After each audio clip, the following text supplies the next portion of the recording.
What happens when envy turns a sacred family bond into a nightmare? In the heart of Yoruba culture, where bloodlines are cherished, two brothers, Taju and Kamil, inherit a grand legacy.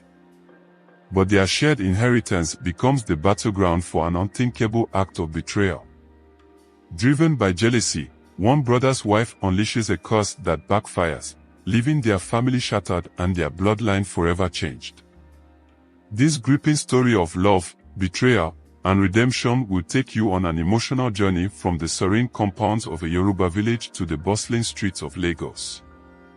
Witness how the destructive power of envy collides with the resilience of forgiveness, creating a tale that is both heart-wrenching and inspiring. Join us as we unravel the shocking truth behind the betrayal, explore the cultural nuances of Yoruba traditions, and discover the timeless lessons that can heal even the deepest wounds. Watch now and prepare to be captivated by this unforgettable tale of bloodlines and betrayal. In Yoruba culture, the concept of bloodlines carries profound significance. It binds families together through shared heritage and values, shaping their identities and responsibilities. Yet, it also holds the potential for betrayal, especially when ambition and envy seep into its sacred fabric. This is the story of Taju and Kamil, two brothers whose bond was tested by a single act of jealousy that forever changed their lives. Taju and Kamil grew up in a serene Yoruba village, where their family's sprawling compound was a beacon of pride. The compound, surrounded by high walls and a wrought iron gate, housed their father's mansion and an expansive courtyard. At its heart stood a towering palm tree, its fronds whispering with the wind, a silent witness to the family's joys and struggles. From an early age, Taju and Kamil were inseparable. Taju, tall and broad-shouldered with a warm, inviting laugh, was a natural leader. At 45, he had grown into a man loved and respected by all, running a thriving transportation business that connected rural towns to bustling cities. His wife, Taju, was equally impressive, a tall, radiant beauty with a business acumen that had made her a local icon. Her boutiques and online store were renowned across Lagos, attracting high-profile clients. Together, Taju and Taju were the embodiment of success. Kamil, 3 years younger, was leaner and quieter. Though not unkind, his sharp gaze often left people wary. Unlike his brother, Kamil struggled to establish himself, running a small electronics shop that barely broke even. His wife, Bola, was industrious but carried a chip on her shoulder. She ran a grocery store in the town's bustling market, but her business couldn't compete with Teju's ventures. The disparity gnawed at Bola, turning admiration into resentment.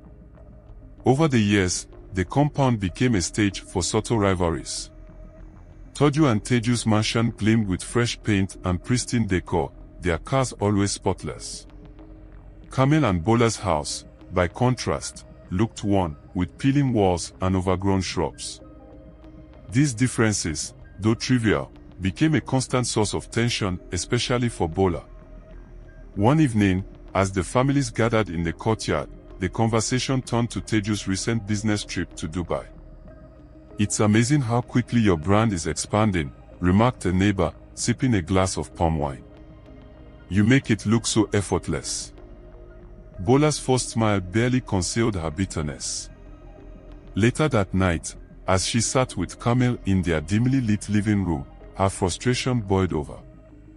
"How much longer are we going to live in their shadow?" she snapped. "Why is it always Taju and Teju who get the praise, the success, the admiration? What about us?" Kamil sighed, his shoulders slumping. "It's not a competition, Bola. We're doing the best we can."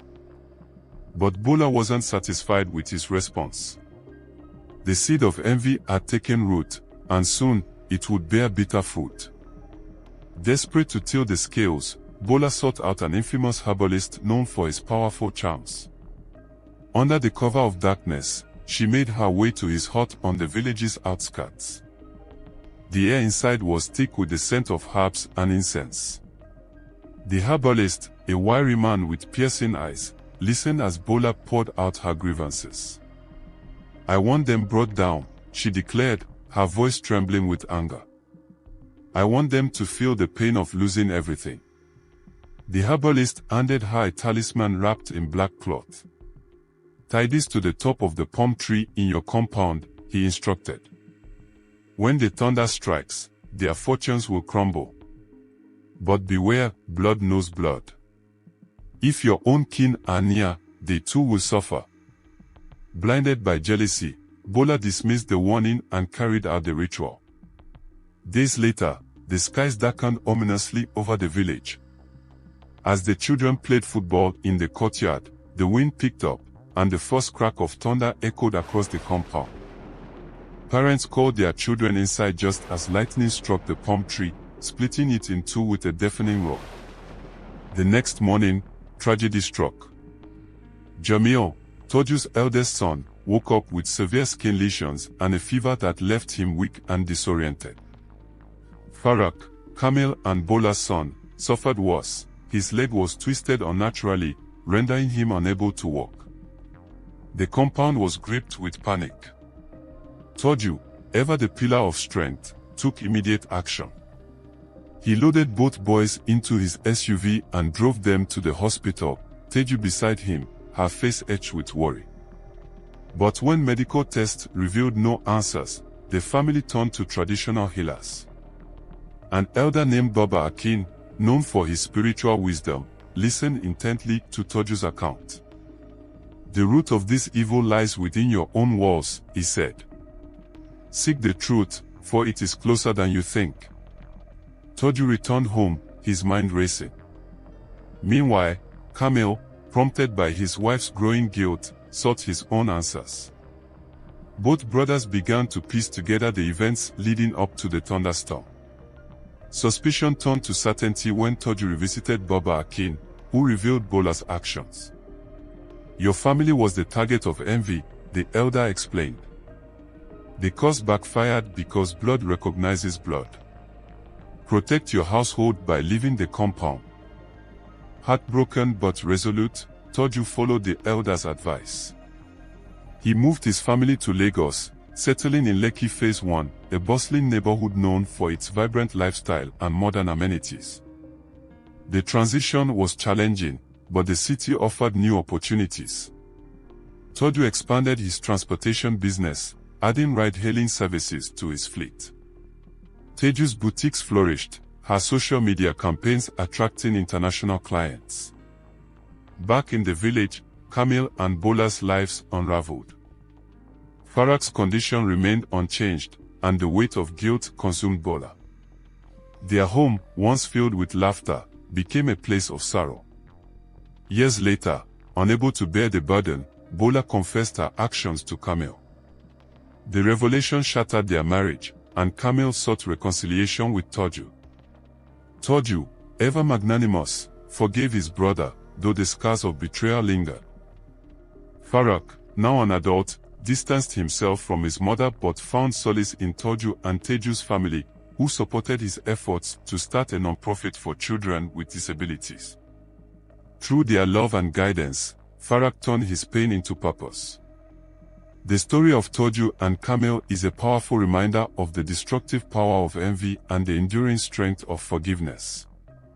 It teaches us to celebrate others' successes without resentment, to take accountability for our actions, and to cherish family bonds above all else. Family is the foundation of who we are. Protect it. Nurture it. And never let envy or ambition destroy what should be sacred. What are your thoughts on this tale of bloodlines and betrayal? Share them in the comments below, and check out our other videos exploring the complexities of family and trust. Please don't forget to like, share and subscribe. Thank you.